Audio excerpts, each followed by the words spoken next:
Leo!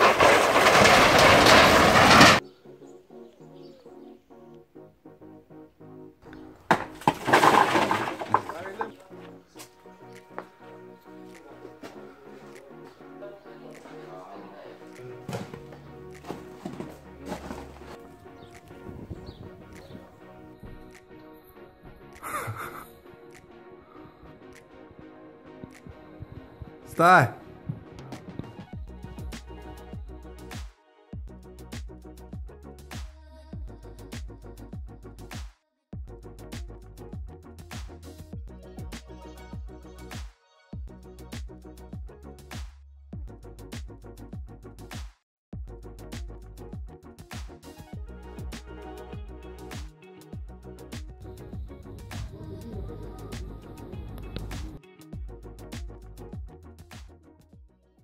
Okay, so this is gonna be a bit of a different video. I'm not sure if it's what you guys watch or you don't, but I'm gonna show how I renovated my old house. Basically, I've got a house in Romania and it was left to me by my granddad, and I started renovating it about 10 years ago. I used to travel back and forth, but now I go every 3 weeks, so I mostly live there. It's come a long way, a very long way from what it was. It was built in 1901 and finished in 1902. It's basically built out of bricks.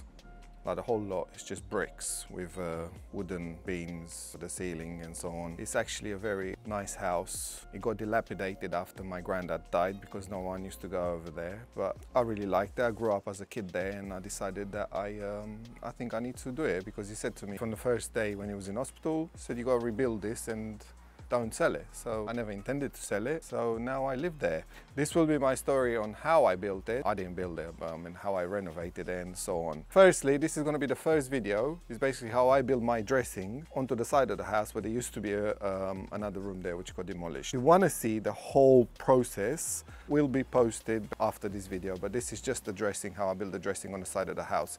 If you want to see the whole story, then leave in the comments, write a comment and just say yes, whatever, you know, like it, don't like it, any sort of input would be great. So yeah, hope you enjoy it. Well, this is me building my trench here. Not building, but digging my trench so I can pour the concrete and set the footings, I think they're called. I mean, I'm not very experienced, but you know, from what I know and from what I learned, I think I can do it. I mean, I've done it, so it seems to be fine now. So yeah. To dig in this ground though, because it's mostly clay, so underneath it's quite tough, to be honest. And since I can't get an excavator in, I'd have to do it by hand. It's actually 7 meters long by 2 meters wide, and it's gonna be 2 meters 80, you know, up to the roof. I have to move that pipe, and it's me trying to keep a straight line. Alright, so we got the mold for the concrete, which is going to be that high, so I'm going to have to knock some of that out so I can put floor joists. That has to be moved across through there somewhere. Yeah, it's coming along nice and hard. So concrete's going to be there, and then obviously that. I'm going to have to put support so it doesn't push back, so the concrete doesn't push it back. Obviously it's not going to be that thick, it's going to be about 10-15 centimeters, like this wide, yay tall. So yeah. Whoa, whoa, whoa, whoa. Like this.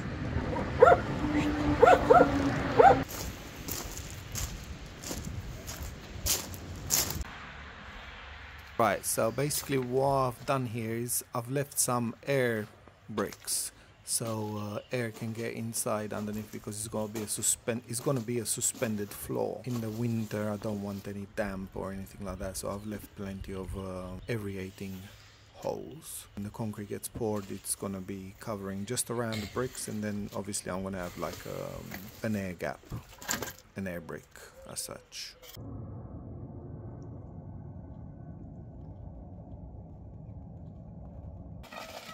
decided to pour by hand because it's easier. Obviously I can't get anyone else to help me because it's very hard to find people to work, to be honest to you. That's a bit of a problem. In case you're wondering, I put those bolts so they can hold the floor up. And finally I'm finished pouring the concrete thingy. So it's looking alright. We'll see tomorrow when I take the wood off. Or maybe tomorrow, the next day, depends how it dries. But yeah, so here it's gonna be like a bigger building, like a dressing. So I'm gonna have to cut a door there. I'll cut a door there so I can come inside. So that way I can take everything out of the bedroom.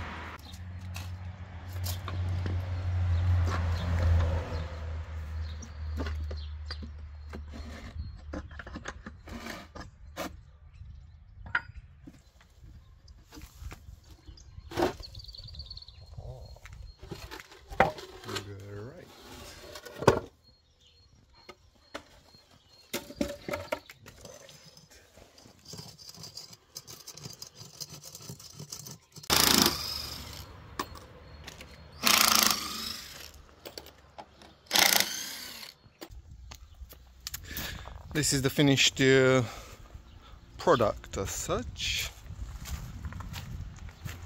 Looking good. It's got to dry. It's going to be rendered, and on top there's going to be the dressing. So I was saying about the door. The door's going to be there, right there. Cut.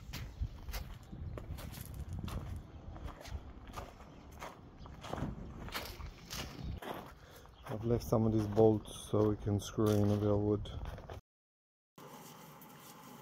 This is where I put bitumen.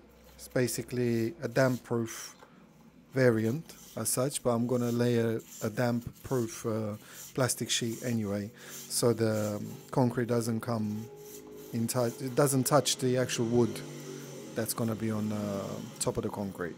So it's like a barrier, a moisture barrier, basically. I think that's a good solution.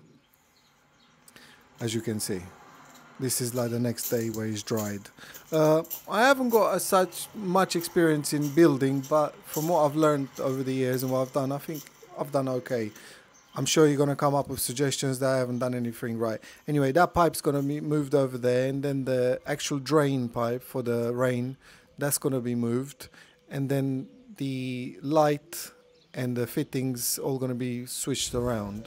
So yeah, I think that'll be okay. Thing is, they didn't fit in these little shoes, so I had to use got 4 more to do, or 5. So yeah. Oh, it took me quite a while to do.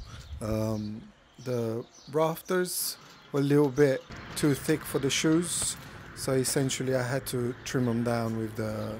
I keep forgetting what that machine's called.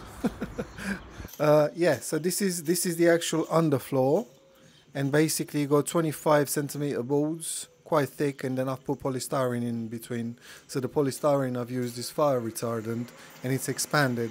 So it should give me enough protection from moisture and wind and everything else.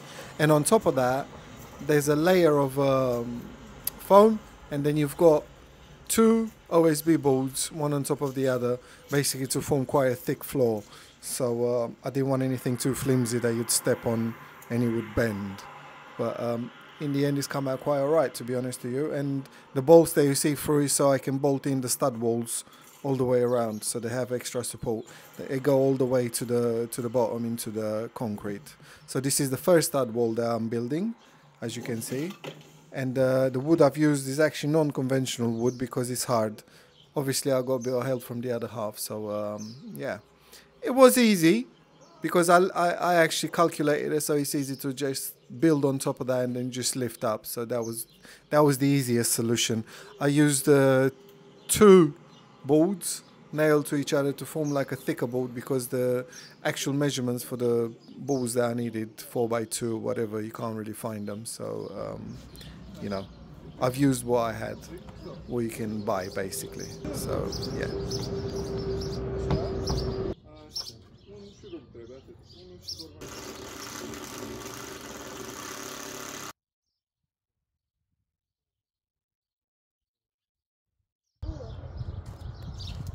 I had extra help obviously, but it's hard to find people to help you. They don't even want to come even if you pay them well. So I don't think anyone wants to work, to be honest to you, apart from my dog. So yeah, this is me measuring, yeah, because I think I got it spot on. You tell me. I mean, yeah. The hardest part was actually lifting up all these stud walls, so I had to lift up the smaller ones and then reinforce them as I go along, because they would have been too heavy for me to lift by myself. So yeah, by doing them in sections, it cut me, you know, it kind of sped up my time and it was easier for me to work on, to be honest.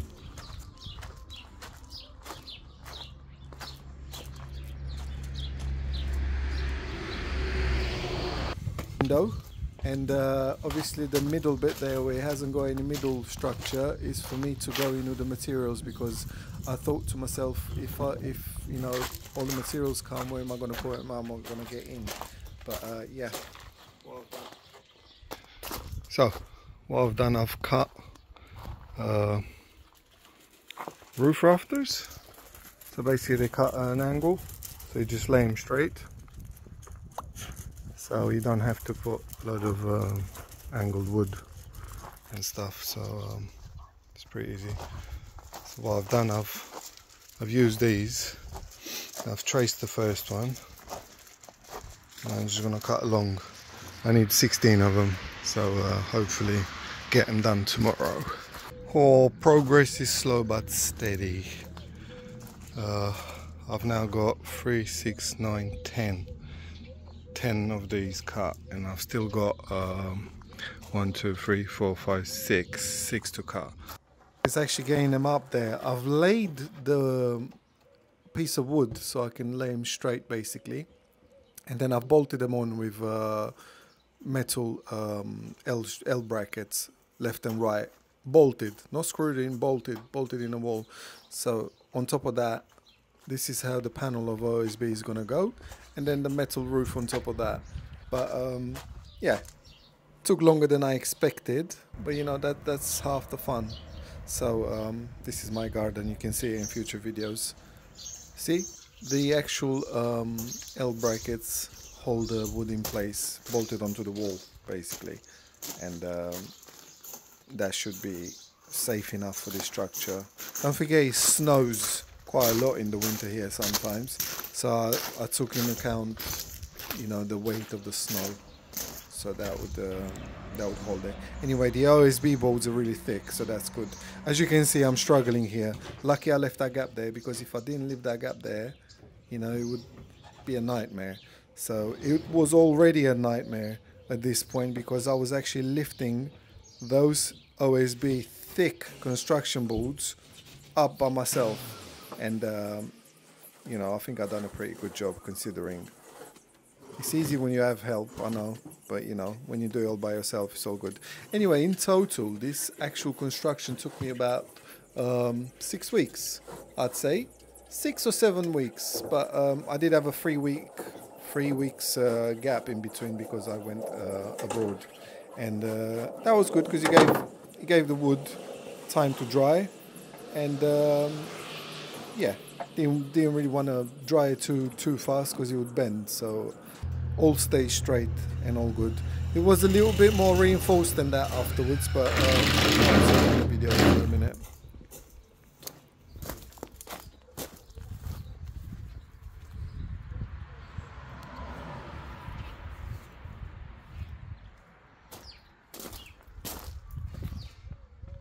So hard lifting these panels up on the roof. To be honest with you, these panels up on the roof here, they actually cost altogether £500, and I had I think 16 or 17, no, it's actually 16 panels and a half from each. So 17 in total.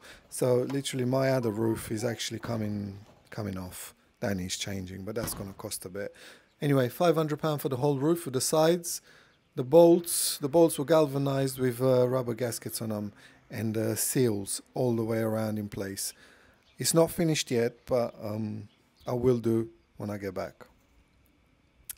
The problem was I could not find a black color, so I got a dark grey, but it's fine because it goes with the house. The house is going to be painted dark grey anyway, and this roof is going to be changed exactly for the same sort of color because I want to keep it all the same basically.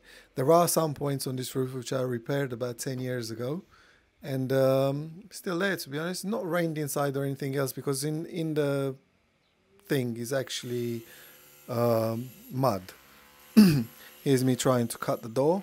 I did use the big wheel, but I couldn't get through because it has metal reinforcement behind the rendering, and the rendering is about 10 centimeters thick, as you will see. And the bricks are very wide. They're not like conventional English bricks. They are actually really, really wide.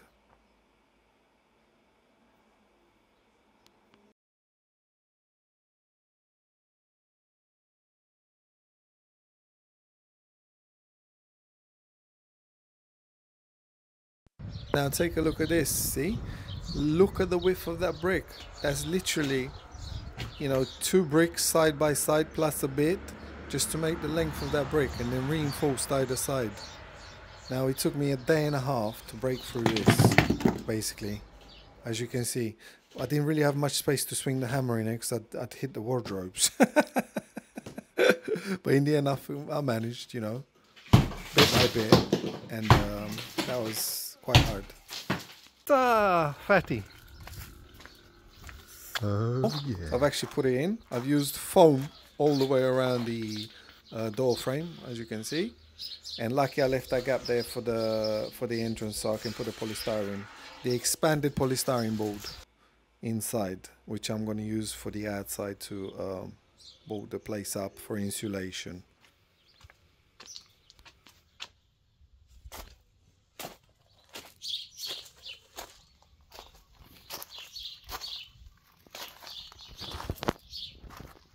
Used a thick construction panel OSB board basically all the way around the house. The difference in color is where the other one sat outside for 3 weeks, and that on the left there is just gonna go inside on the outside, screwed in and stuck with foam, probably just like that on top of that. And then it's going to be rendered. This is what it looks like before the render goes on in polystyrene. It's actually expandable foam. I don't know why I call it polystyrene. It's expandable foam. It's like cladding, I should imagine, but it's non-flammable.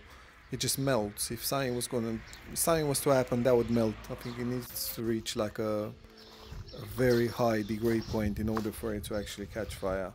So at least that's what it says on the box. So yeah, hopefully in the winter it will behave quite well. I mean, I'm not sure. Winter hasn't come. We'll see this year what it's like.